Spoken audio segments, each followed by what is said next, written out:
പ്രിയപ്പെട്ട മുഖ്യമന്ത്രി, പ്രതികരണശേഷി നഷ്ടപ്പെട്ട ഒരു സമൂഹത്തിലെ ഇനിയും മരിക്കാത്ത ഒരു നാവിൻ്റെ ഉടമയാണ് ഞാൻ. എക്സ്പ്രസ് ഹൈവേ, മോണോറെയിൽ, മെട്രോ എന്തെല്ലാം പരിഷ്കാരങ്ങളാണ് എൻ്റെ ഈ കൊച്ചുനാട്ടിൽ. ഈ ഹൈടെക് പരിഷ്കാരങ്ങൾക്ക് പിന്നാലെ പരക്കം പായുമ്പോൾ നഗരത്തിൻ്റെ വിവിധ ഭാഗങ്ങളിൽ കുന്നുകൂടി കിടക്കുന്ന മാലിന്യ കൂമ്പാരങ്ങൾ അങ്ങ് കാണാതെ പോയി.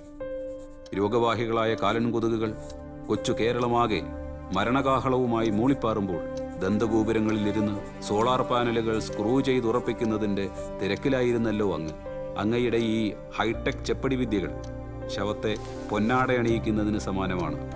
ഓട്ടം നിർത്തി ഒരു നിമിഷം നിൽക്കുക, ഒന്ന് ചിന്തിക്കുക എന്ന് സസ്നേഹം ഊമ. ആ മോളെ, അപ്പുന്റെ വണ്ടി ഇങ്ങ് എത്താറായി. നീ പോയി വേഗം അവനെ കുളിപ്പിച്ചേർക്ക്. അവൻ ബ്രഷും കടിച്ചു പിടിച്ചോണ്ട് ബാത്റൂമിൽ ഇരുന്ന് ഉറങ്ങുക. കുട്ടിയേട്ടൻ അനങ്ങാഞ്ഞിട്ടാ. എന്നെ അവന് തീരെ പേടിയില്ല. ഊമപ്പണി തുടങ്ങിയ പിന്നെ അവന് കൊടും തപസ. വിളിച്ചാലോട്ട് കേക്കത്തുമില്ല, ഒരക്ഷരം മിണ്ടത്തുമില്ല. ഈയിടെയായിട്ട് തപസ്സിത്തിരി കൂടുതലാ ഇപ്പൊ പിടിച്ചിരിക്കുന്നേ.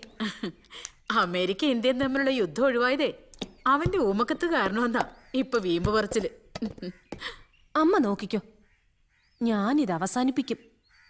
പിന്നെ ഞാനും നിന്റെ അച്ഛനും കൂടി പഠിച്ച പണി 18 നോക്കിയിട്ട് നടക്കാത്ത കാര്യാ നീ ഇനി സഹിക്കേ നിവൃത്തിയുള്ളൂ. മഞ്ജു, ആ വിളി വന്നു. നീ ചെല്ലേ. എന്തിനാ കുട്ടിയേട്ടാ വിളിച്ചേ? ഓട്ടം നിർത്തി ഒരു നിമിഷം ചിന്തിക്കുക. എടീ, നീ ഈ കത്തൊന്ന് വായിച്ചു നോക്ക്. നിങ്ങളുടെ വീരവാദം കേട്ടോണ്ട് നിന്നാലേ സ്കൂൾ ബസ് അങ്ങ് പോകും. എടി മഞ്ജു, സംഭവിത ഊമക്കത്താണ്. സ്വന്തം ഭാര്യ അല്ലാതെ നാട്ടുകാരെ എനിക്കിത് വായിച്ചു കേൾപ്പിക്കാൻ പറ്റൂ? ആരാണാവോ പുതിയ ഇര? ആഹാ, അപ്പൊ ഞാൻ വേട്ടനായാണെന്ന് നീ സമ്മതിച്ചു. വേട്ടനായ്ക്കളെ നേർക്ക് നേരുള്ള പോരാട്ടമാ. മുറിക്കകത്ത് ഒളിച്ചിരുന്ന് ഊമക്കത്തയക്കുന്ന പരിപാടിയല്ല. അച്ഛൻ പഴശ്ശിരാജയുടെ കൊച്ചുമാനമ്മേ, പോരാളി. എടി, മുഖ്യമന്ത്രിയുടെ പിടിപ്പ് കേടുകൊണ്ട് 3-4 ഡാമുകളാ തമിഴന്മാർ അടിച്ചോണ്ട് പോയത്. അതിന് സർക്കാർ ജീപ്പും ബസ്സും കത്തിച്ചിട്ട് എന്താണ് കാര്യം? അപ്പൊ കാഴ്ചപ്പാട് പറയണത് മുഖ്യമന്ത്രിയെ തല്ലാണെന്നാണോ? എടാ, നീ നിന്റെ വായിൽ ഒതുങ്ങുന്ന വർത്തമാനം പറഞ്ഞാൽ മതി എന്നോട്. അച്ഛന്റെ അല്ലേ മോൻ? വാ.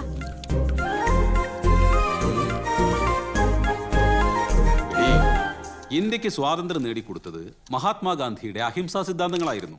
കഷ്ടം, അന്ന് കുട്ടിയേട്ടൻ ഇല്ലാണ്ട് പോയി. ഇല്ലായിരുന്നെങ്കിൽ മൗണ്ട് ബാറ്റൻ പ്രഭുവിന് ഒരു കപ്പൽ ഊമക്കത്ത് കയറ്റി വിട്ടാ മതിയായിരുന്നേ. ഞാൻ അച്ഛന്റെ പേര് മാറ്റി. ഊമ ഗാന്ധി ഗോവന്ദൻ കുട്ടി.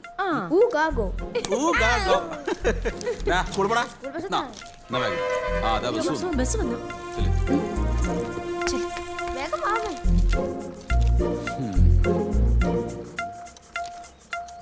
ഇയാളെ താഴെ ഇറക്കിട്ട് ബാക്കി കാര്യം. സ്ത്രീയും പുരുഷനും തമ്മിൽ എന്ത്? അവൾ അവന്റെ ആരാണ്? കൂട്ടുകാരിയാണോ? അതോ വെറും ഉപഭോഗ വസ്തു മാത്രമാണോ? ഈ അന്വേഷണത്തിന്റെ ഭാഗമാകാൻ ഈ ചടങ്ങിലേക്ക് നിങ്ങൾക്കേവർക്കും സ്വാഗതം. സ്ത്രീ സമത്വവേദിയുടെ ഗർജിക്കുന്ന സിംഹികളെ, നമ്മളിൽ ഓരോരുത്തരിലും നീറിപ്പുകഞ്ഞുകൊണ്ടിരിക്കുന്ന വേദനയുടെ ഒരു നെരിപ്പോടുണ്ട്. ആ ചെറുകനലുകളെ ഊതി ഊതി ഒരു വൻ ജ്വാലയാക്കി മാറ്റുക. ജയ് നാരി! ഇതാ നമ്മുടെ അനിഷേധ്യ നേതാക്കൾ എത്തിക്കഴിഞ്ഞിരിക്കുകയാണ്.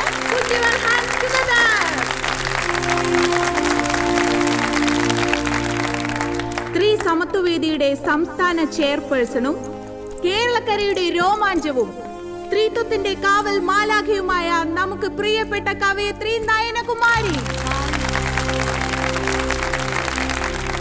പ്രസ്ഥാനത്തിന്റെ നെടുംതൂണായ president Shrimati Vasundhara, joint secretary Shrimati Gangadevi, joint secretary Shrimati Yashoda, joint secretary Shrimati Cicily.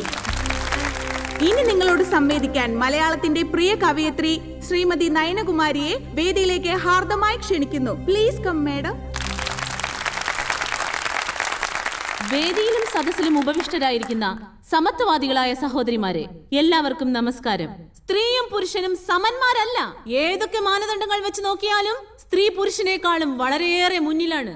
പുരുഷ മേധാവിത്വത്തെ തച്ചുടയ്ക്കാനായി ഞാൻ ചില ഗൈഡ് ലൈൻസ് മുന്നോട്ട് വെക്കുകയാണ്. അതിലൊന്ന്, ചിട്ടയായ വ്യായാമത്തിലൂടെ നമ്മൾ സ്ത്രീകൾ പുരുഷനൊപ്പം കരുത്താർജിക്കുക. 2. അടുക്കളയിലെ പാചക കലാപരിപാടിയിൽ സ്ത്രീയും പുരുഷനും തുല്യ പങ്കാളിത്തവും ഉത്തരവാദിത്തവും ഉറപ്പുവരുത്തുക.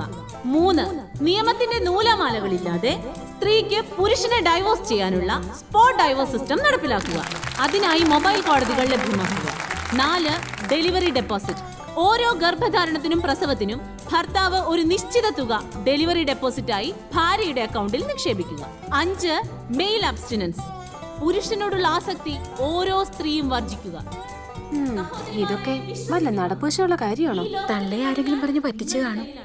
പുരുഷന്മാർ നിങ്ങളുടെ കാൽ ചുവട്ടിലെ വെറും കൃമി മാത്രം. ജയ് നാരി.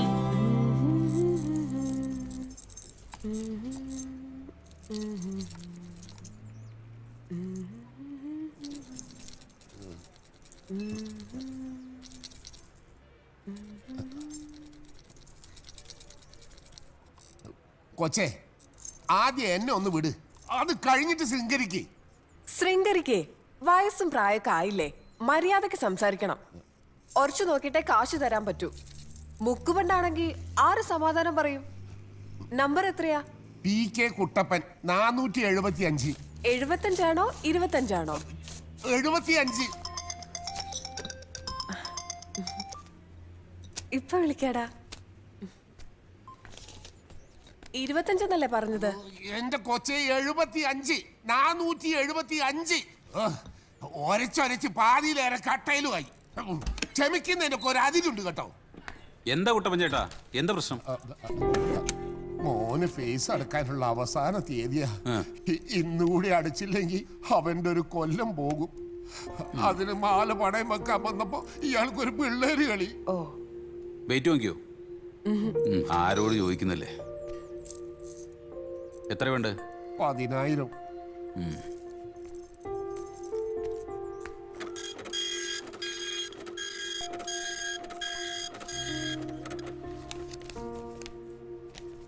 ഇതവിടെ ക്യാഷിൽ കൊടുത്താൽ മതി. ഓ, വലിയ ഉപകാരം സാറേ. ഒരാളെ കൂടെ പണക്കിയപ്പോൾ എനിക്ക് സമാധാനമായല്ലോ. എടോ, കസ്റ്റമേഴ്സിനെ പണക്കിയാൽ പിന്നെ പിടിച്ചു നിൽക്കാൻ പറ്റില്ല. അതെ, കസ്റ്റമേഴ്സിനെ കുറിച്ച് മഹാത്മാഗാന്ധി പറഞ്ഞ എന്താണെന്ന് അറിയാമോ എനിക്ക്? A customer is the most important visitor in your premises. Sir, അയാളെ എന്നെ ഇറിറ്റേറ്റ് ചെയ്തത്. ഓ മതി മതി, ജോലിയിലോ ആത്മാർത്ഥതയില്ല, എന്നാലും അല്പം മനുഷ്യത്വം കാണിച്ചൂടെ? അതെങ്ങനെ സദാസമയം ഫോൺ എടുത്ത് കുനുകുനാ വിളിച്ചോണ്ടിരിക്കല്ലേ? അതൊരു എമർജൻസി കോൾ ആയിരുന്നു. ആ, ഇയാളെ എമർജൻസിക്ക് എനിക്ക് അറിയാം. എന്റെ പേഴ്സണൽ കാര്യത്തിലൊന്നും സാർ ഇടപെടേണ്ട കാര്യമില്ല. ഇല്ല, ഇടപെടുന്നില്ല. പക്ഷേ ഈ ബാങ്കിന്റെ 4 ചുവരുകൾക്കുള്ളിൽ ഇയാൾ എന്ത് ചെയ്യണോ തീരുമാനിക്കുന്നത് ഞാനാ. Sir, you are crossing the limit. Sir എന്റെ മാനേജർ ആണെന്ന് വെച്ച് എന്തും പറയാമെന്ന് വിചാരിക്കണ്ട. എടി കൊച്ചെ, ഇട്ടിയമ്മ ചാടിയ കൊട്ടിയമ്പലം വരെ. നീയേ പെണ്ണ, വെറും പെണ്ണ്. വെറും പെണ്ണെന്നോ? Son of a bitch. എന്നിട്ട് താൻ അതും കേട്ട് മിണ്ടാതങ്ങ് നിന്നോ? ഞാൻ എന്ത് ചെയ്യാനാ ചേച്ചി? അയാൾ എന്റെ മേലുദ്യോഗസ്ഥനല്ലേ? Hey, no no no. ഇത് മേലുദ്യോഗസ്ഥനും കീഴുദ്യോഗസ്ഥനും തമ്മിലുള്ള പ്രശ്നമല്ല, സ്ത്രീയും പുരുഷനും തമ്മിലുള്ള പ്രശ്നമാണ്. ഇതങ്ങനെ വെറുതെ വിടാനൊന്നും പറ്റില്ല. പുരുഷ മേധാവിത്വത്തിന്റെ പ്രതീകമാണ് അയാൾ. ആ അതെ അതെ. ചിരിക്കാൻ പാടില്ല, മേക്കപ്പ് ചെയ്യാൻ പാടില്ല. ഇതെന്താ അടിമപ്പണിയോ? പണിസ്ഥലങ്ങളിൽ സ്ത്രീകൾക്കെതിരെയുള്ള അതിക്രമങ്ങൾ വർദ്ധിച്ചു വരുന്ന ഈ സാഹചര്യത്തിൽ അതീവ ഗൗരവത്തോടു കൂടി വേണം നമ്മൾ ഈ വിഷയത്തെ സമീപിക്കാൻ. ഞാൻ അവളോട് പലവട്ടം പറഞ്ഞതാ കരാട്ടെ പഠിക്കാൻ. 2 പഞ്ച് ഒരു കിക്കും. അവന്റെ കോട്ടയം ബോർഡ് മടങ്ങും. ഇപ്പൊ തന്നെ ഒരു കംപ്ലൈന്റ് ഡ്രാഫ്റ്റ് ചെയ്ത് ഒരു കോപ്പി CM-നും ഒരു കോപ്പി DGP-ക്കും അയക്കാം. പോരാ പോരാ, വനിതാ കമ്മീഷൻ, മനുഷ്യാവകാശ കമ്മീഷൻ, പിന്നൊന്ന് പ്രസ് സെക്രട്ടറിക്കും. വഴക്ക് പറഞ്ഞു, ചീത്ത വിളിച്ചു എന്നൊക്കെ പറഞ്ഞ് പരാതി കൊടുത്ത നാട്ടുകാർ നമ്മളെ കളിയാക്കും. 4 ആള് കേൾക്കുമ്പോ ഒരു സുഖമൊക്കെ വേണ്ടേ? A solid ground. എന്നാ പിന്നെ പീഡനം ആയിക്കോട്ടെ. പറയാനും സുഖമുണ്ട്, കേൾക്കാനും സുഖമുണ്ട്. അപ്പൊ ഗോവിന്ദകുട്ടി മാക്സിമം നാറുകയും ചെയ്യും.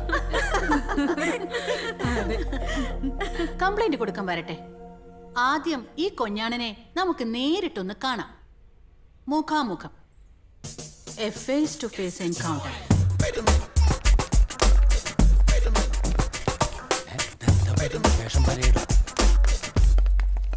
നിങ്ങളാണോ ഗോവിന്ദൻകുട്ടി? ആണെങ്കിൽ ഞങ്ങൾക്ക് ചിലത് സംസാരിക്കാനുണ്ട്. ഓ, സംസാരിച്ചോളൂ. മാനേജർ സാറിന് സ്ത്രീകളോട് പൊതുവെ പുച്ഛമാണെന്ന് കേട്ടു. പുച്ഛമോ? എനിക്കോ? സ്ത്രീകളോട് എനിക്ക് എന്നും ബഹുമാനമേ ഉള്ളൂ. ഈ ലോകത്തിൽ ഞാൻ ഏറ്റവും കൂടുതൽ ബഹുമാനിക്കുന്ന ഒരു സ്ത്രീയെയാണ്, എന്റെ അമ്മയെ. അമ്മ പ്രേമൊക്കെ അവിടെ നിൽക്കട്ടെ, നിങ്ങൾ സ്ത്രീകളോട് അപമര്യാദയായി പെരുമാറുന്നുണ്ടെന്ന് ഒരു ആക്ഷേപമുണ്ടല്ലോ. അതാർക്കാണാവോ?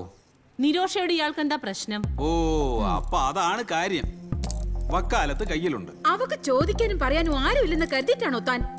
നോക്കൂ, നിരോഷയ്ക്ക് എന്നെ കുറിച്ച് എന്തെങ്കിലും കംപ്ലൈന്റ് ഉണ്ടെങ്കിൽ അത് അവൾക്ക് മേലധികാരികളോട് പരാതിപ്പെടാം. ഇനി അതുകൊണ്ട് തൃപ്തിയായില്ലെങ്കിൽ ഇവിടെ വനിതാ കമ്മീഷനുണ്ട്, മനുഷ്യാവകാശ കമ്മീഷനുണ്ട്. അവിടെ സമാധാനം ബോധിപ്പിച്ചോളാം ഞാൻ. അല്ല, ഇതൊക്കെ ചോദിക്കാൻ നമ്മളാരാണാവോ? സ്ത്രീ സമത്വ വേദി എന്നുള്ള പ്രസ്ഥാനത്തെ പറ്റി കേട്ടിട്ടുണ്ടോ താൻ? അതിന്റെ പ്രവർത്തകരാ ഞങ്ങള്. നിങ്ങൾ ആരോ ആയിക്കോട്ടെ, പക്ഷെ ഇവിടെ ഞാൻ ഈ സ്ഥാപനത്തിന്റെ മാനേജരാണ്. എന്റെ പെർമിഷൻ വാങ്ങിച്ചിട്ട് വേണ്ടേ നിങ്ങൾ അകത്തോട്ട് കയറി വരാൻ? ഞങ്ങൾക്ക് ഇപ്പൊ ഇങ്ങനെ